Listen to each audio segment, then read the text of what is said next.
ГСП онлайн. Городские новости сейчас.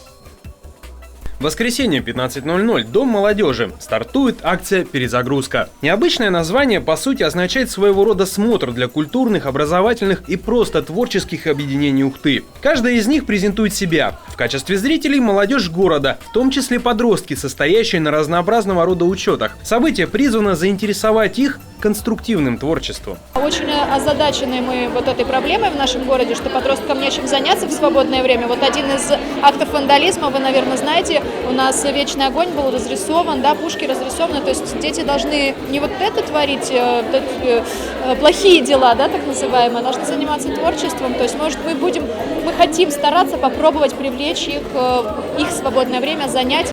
Ответ на вопрос, чем же заняться на досуге, многогранен. Свое творчество на сцене Дома молодежи представляют исполнители современных направлений танца, любители аниме, солисты бального направления и многие другие. Например, спецы Ухтинской станции юных техников запускают модели самолетов прямо в фойе, а стимпанк-клуб «Золотая эпоха» представляет экспозицию гаджетов, навеянных впечатлениями об эпохе паровых механизмов 19 века Англии. Экзотика, как ни крути. Это очень актуально, так как в современном мире никто не обходится без техники, а если бы не то время, то все, что есть сейчас у нас, вряд ли было бы.